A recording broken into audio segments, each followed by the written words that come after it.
So good evening friends, welcome to my channel Edward Wings. And आज की video में हम पॉलिटिकल विप के बारे में जानेंगे कि पॉलिटिकल विप जो है वो क्या होती है, इसे कौन इशू करता है, कितने तरह की विप रहती है और क्या सारी तरह की विप आपको पता है। वन लाइन विप होती है, टू लाइन विप होती है, थर्ड लाइन विप होती है।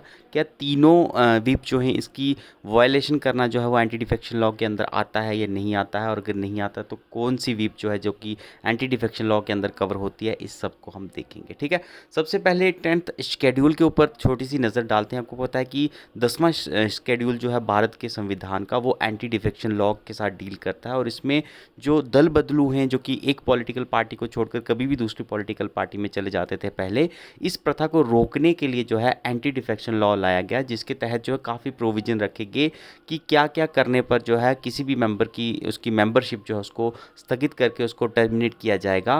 ये काफ़ी सारे प्रावधान इसमें लाए गए। उसमें से एक प्रावधान ये भी था कि जो भी इंसान जो है अपनी पार्टी की विप को जो है फॉलो नहीं करेगा, उसको वायलेट करेगा या उसके अगेंस्ट जाकर वोट करेगा, उसको भी जो है एंटी डिफेक्शन लॉ के तहत जो है उसको मेंबरशिप जो है उस पार्टी की छोड़नी पड़ेगी, और उसकी जो भी पोस्ट जो वो पकड़ता पहले उसके पास थी, वो उस पोस्ट से उसको बेदखल कर दिया जाएगा। तो इस पर्पज़ से विप जो है वो काफ़ी एक इम्पॉर्टेंट टॉपिक जो है वो बन जाती है।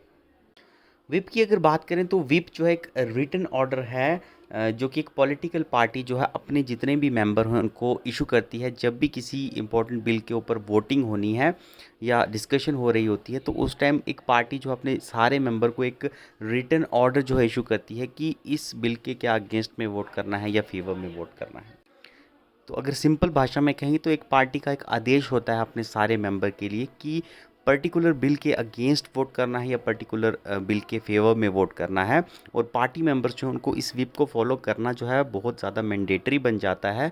जो भी इसको फॉलो नहीं करता उसको जो है पार्टी से बेदखल कर दिया जाता है, जो भी पोस्ट अगर कोई वो हेल्ड कर रहे हैं उससे भी निकाल दिया जाता है। ठीक है, तो ये टर्म कहाँ से आती है? ये टर्म जो है ओल्ड ब्रिटिश प्रैक्टिसेस से हमारे सामने आती है, जब विपिंग इन का मतलब जो है उसको ही विप का मतलब देकर जो है भारत के संविधान में ऐड किया गया। इसका मतलब यही होता है कि आप पार्टी लाइन जो है उसको फॉलो करोगे। टाइप्स ऑफ विप की बात करें तो विप जो है जनरली जो है तीन तरह की होती है। वन लाइन विप होती है, आपकी टू लाइन विप होती है, एंड थ्री लाइन विप होती है। ये मेंशन कैसे, पता कैसे चलेगा आपको कि कौन सी विप जो है कितने लाइन की है? तो जो भी विप इशू होती है तो उन लाइंस की उस जो जो अल्फ़ाबेट्स लिखे जाते हैं, जो अल्फ़ाबेट्स लिखे जाते हैं इनके नीचे लाइंस दे दी जाती हैं। अगर ऐसे एक लाइन है तो it is one line whip, अगर दो लाइन होंगी तो टू लाइन विप हो जाएगी, और अगर इसी अल्फ़ाबेट्स के नीचे जो है तीन लाइंस होंगी तो वो थ्री लाइन विप हो जाएगी। ठीक है, मान लीजिए ये आपकी लाइंस लिखी हैं, इसके नीचे अगर जैसे एक लाइन है तो आपकी वन लाइनर विप हो जाएगी, और दो लाइन है तो टू लाइनर विप हो जाएगी, और तीन लाइन्स हैं तो थ्री लाइनर विप भी हो जाएगी। थ्री लाइनर विप की एक एग्जांपल मैं आपको बताता हूँ। उससे पहले हम जानते हैं कि one line, two line and three line whip होती कौन सी है, और किस की कौन सी विप की वायलेशन जो है वो एंटी डिफेक्शन लॉ के अंदर कवर होती है। वन लाइन वीप जो है सिंपली एक वीप होती है जिसमें पार्टी जो है अपने जितने भी मेंबर्स हैं उनको बताती है कि कोई डिस्कशन जो है किसी चीज़ पर होने जा रही है। बस इतना जो है ऑर्डर बताया जाता है कि हम कह सकते हैं कि इन्फॉर्मेशन जो है दी जाती है वन लाइनर वीप के द्वारा। टू लाइनर वीप में जो है पार्टी मेंबर्स को ये तो बताया जाता है कि किसी बिल्स पर डिस्कशन हो रही है, और ये भी कहा जाता है कि आपको उस डिस्कशन में मौजूद रहना है, इतना ही बताया जाता है।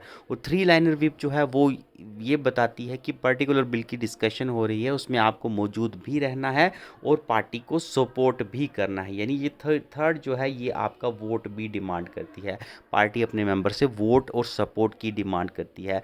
और पहली दो वीप्स जो हैं इनकी अगर आप वायलेशन करोगे तो ये एंटी डिफेक्शन लॉ के अंदर बिल्कुल कवर नहीं होती। यानी पहली दो वीप्स जो हैं ये वॉलंटियर हैं, आप इनका फॉलो करो या इनको ना फॉलो करो, ये एंटी डिफेक्शन लॉ के अंदर कवर नहीं होती। इसके अंदर आपकी मेंबरशिप जो है उसको स्थगित नहीं किया जाता, ना ही आपकी पोस्ट पर कोई इफेक्ट पड़ता है। लेकिन थर्ड वीप जो रहती है, थ्री लाइन वीप जो है, अगर इसका फॉलो नहीं किया जाएगा तो ये जो है आपको एंटी डिफेक्शन लॉ के अंदर जो है इसकी इसकी वायलेशन जो है वो आपको पार्टी की मेंबरशिप से स्थगित कर सकती है। ठीक है, तो इन तीन में से ये वीप जो है वो बहुत ज़रूरी है। यहाँ पर थ्री लाइन वीप जो है ये आप देख सकते हैं कांग्रेस पार्टी की तरफ से है, और इसमें अगर आप देख सकते हो तो तीन लाइनें जो हैं ये आपको दिख रही होंगी। एक डार्क लाइन है मिडल में, एंड दो फेंट लाइंस जो हैं ये अबव हैं, ये आपकी है थ्री लाइन वीप। इसमें कांग्रेस जो है वो अपने मेंबर्स को जो है वो वोट एंड सपोर्ट के लिए जो है वो बता रही है, ठीक है। तो एक एग्जांपल जो है आपके सामने 3 लाइन व्हिप्स की, वो ऐसी व्हिप होती है, ठीक है।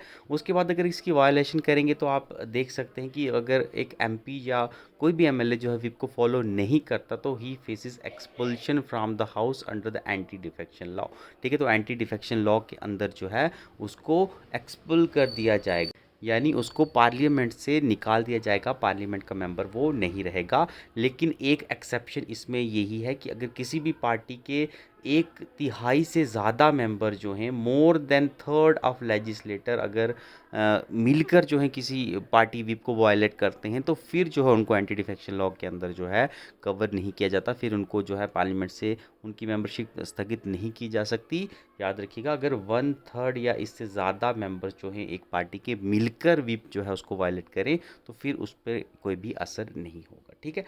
एक कंडीशन जो है व्हिप पर एक और लागू होती है, वो है आपका 15 डेज़ कंडोन पीरियड, ठीक है। 15 डेज़ कंडोन पीरियड क्या रहता है, जब भी विप इशू हुई, विप के ऊपर जब वोटिंग हो रही है उस दिन में अगर कोई भी इंसान या कोई भी एमपी जो है वो इसको वायलेट करता है तो उसके बाद के जो 15 दिन रहते हैं वो कंडोन पीरियड जो है वो माना जाता है।